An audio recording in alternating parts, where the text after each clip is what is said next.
Cheat Code Support Strategist by myheadinthecoudsnotcomingdown. Read by Rat Overlord. Chapter 40 Discovery. Summary. Things are discovered and changes take place. Netsu and Shota verified the address one final time before walking up the stairs to the door. The house wasn't anything special.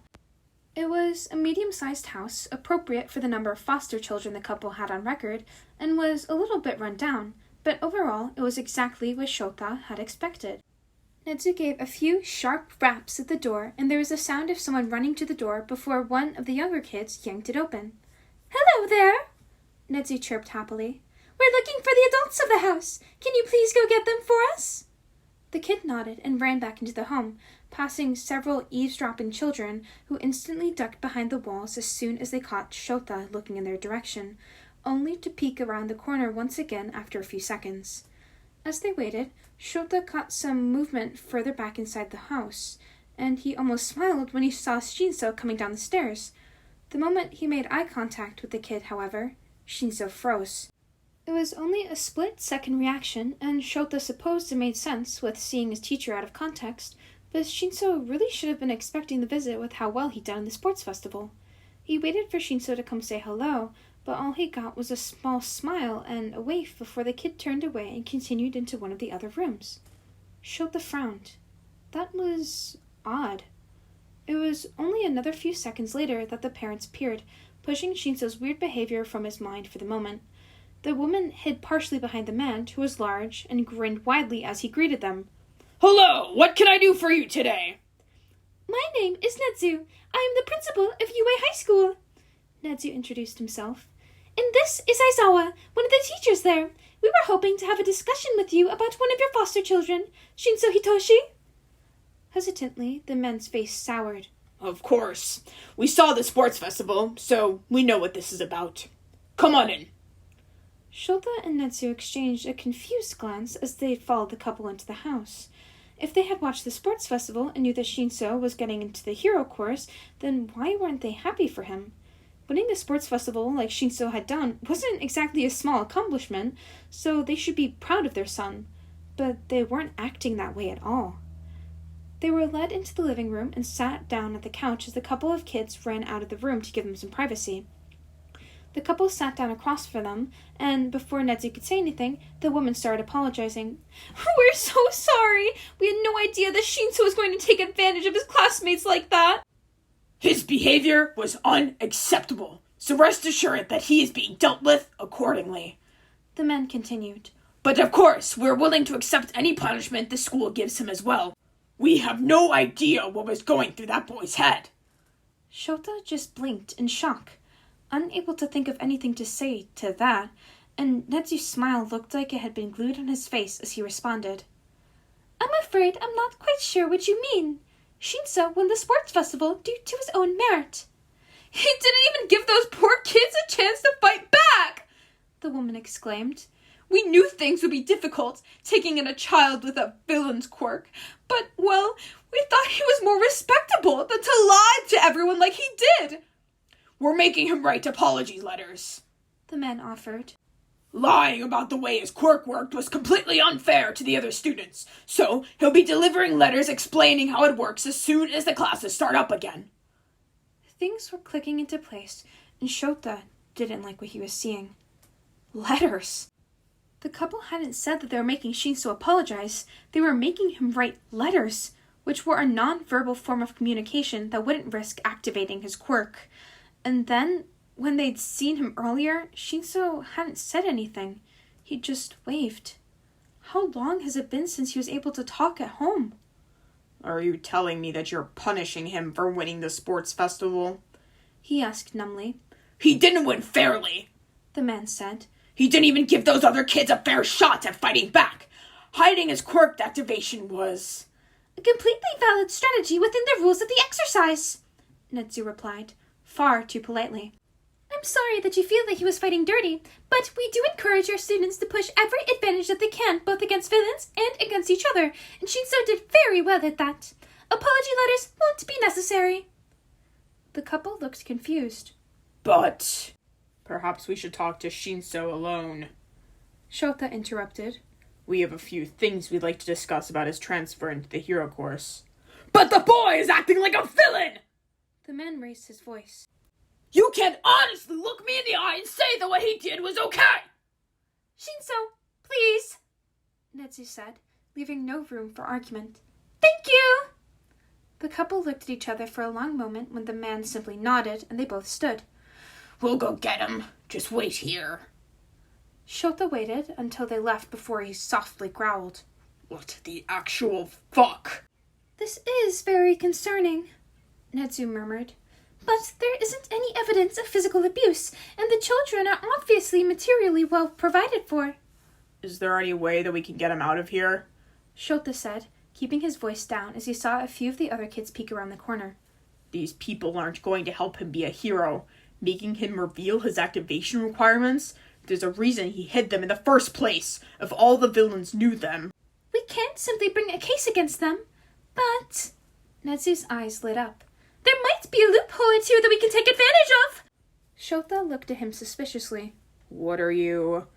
Before he could finish the question, the couple came back into the room, Shinso in tow. The kid was looking at the ground, and Shota felt a fair amount of rage when he realized that whatever those parents had said to him couldn't have been good. Shinso was a dedicated and a good kid. What gave them the right to treat him like a threat just because of the way that he was born? Ah, Shinso, Netsu said cheerfully. How are you today? The glance towards his foster parents was so quick that Shota might have missed it if he hadn't been expecting it. But it still wasn't a surprise when Shinso simply smiled and gave a thumbs up in reply to the question. The parents obviously didn't allow him to talk, because if Netsu had asked the same question at school, preferably when Shinso was around those two gremlins from the support course, he would have replied verbally. Netsu didn't comment on the non-verbal response. That's very good to hear. Well, you already know that you did very well in the sports festival, but I would like to be the first to congratulate you on being officially approved to transfer into the hero course. Shinso's eyes widened, and he seemed to forget about the other people in the room as he grinned. Really? The soft gasp from his foster mother made him flinch and look at the floor again, carefully falling back into that purposely bored persona Shota had seen him use a few times during the sports festival. He couldn't let this kid stay here. Are you sure? The woman finally asked. Shinso is a very dedicated student who will do quite well in the hero course, Netsu said firmly. That being said, there are a few concerns. Due to Shinso's unique quirk circumstances, we were wondering if you would be interested in Shinso taking part in the mentorship program. He would be placed under the custody of a pro hero who would then be able to keep an eye on him and make sure that he becomes a hero. Shinso's foster father looked at them suspiciously. You would be willing to make sure the boy doesn't get into any trouble? Of course! Netsu nodded. I know having a child like Shinso can be overwhelming. He would be taken out of your custody and moved to a place with more individual care and supervision. None of this would take place without your express approval, of course.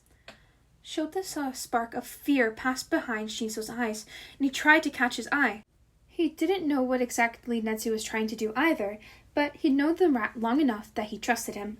Sure, what he was describing sounded more like a prison than anything else, but he always had Shinso's best interest in heart.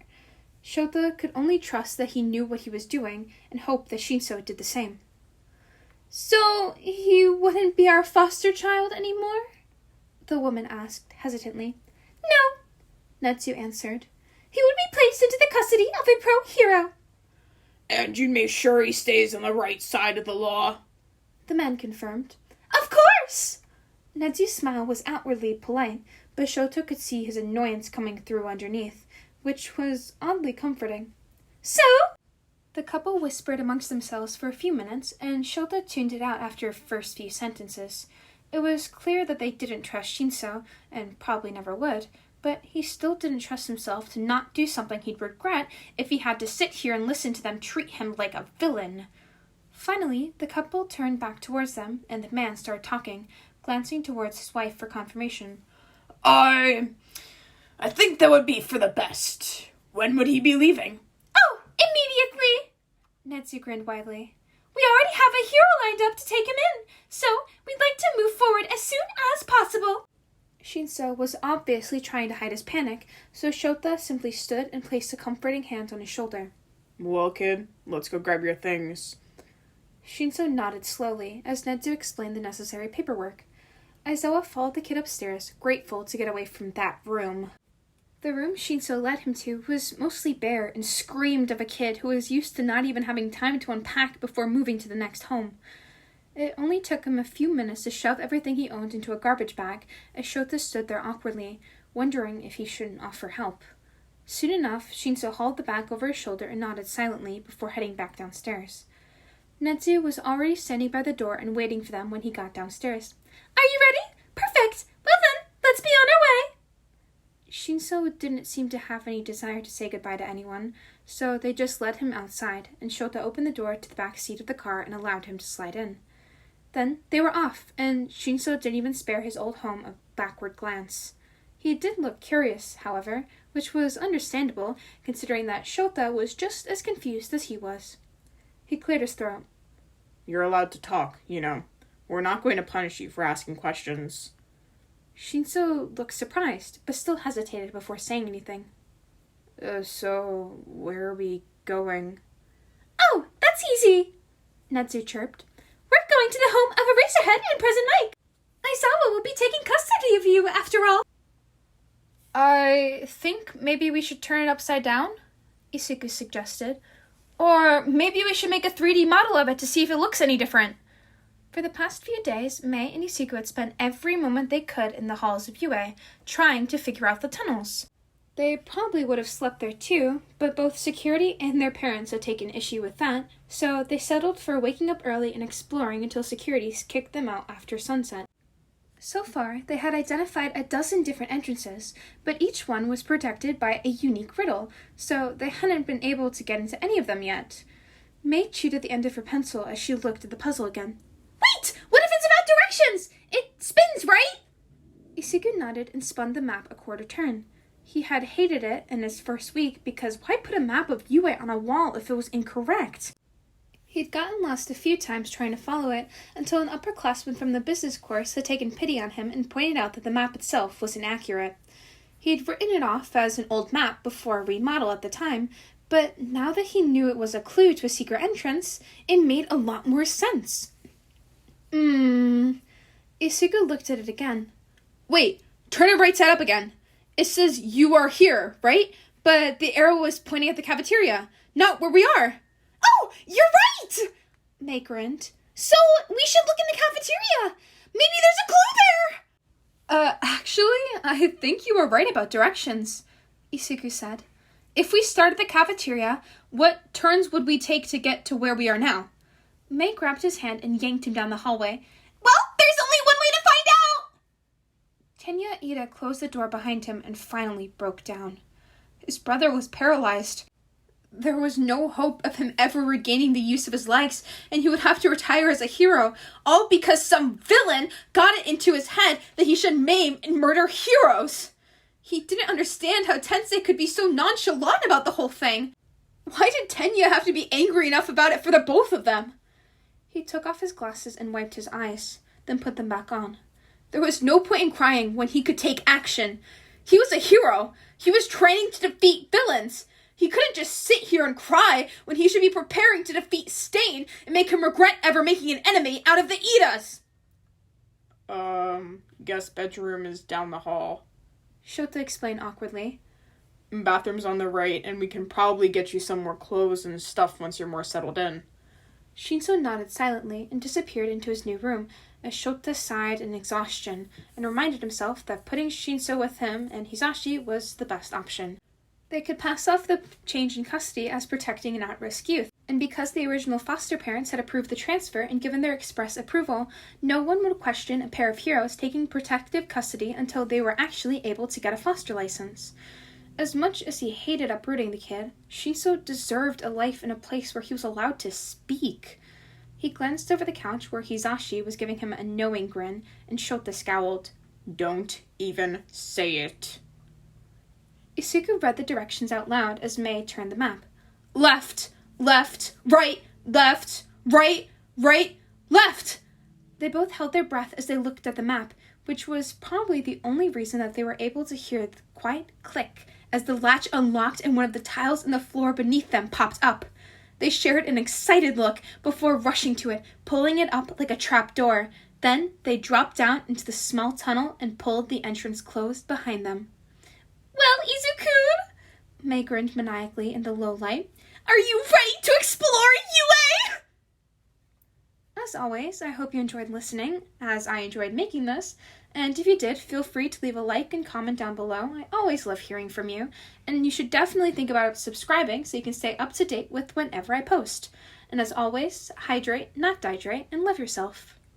Now, on to the bloopers. "Oh, that's easy," Netsu chirped. "We're going to the home of Eraserhead and Present Mike. Aizawa will be taking custody of you, after all." Yes! Eraser Dad! Eraser Dad! Oh my gosh, thank you, Netsu, you, chaotic little deity. Netsu must protect little Bean. So cute.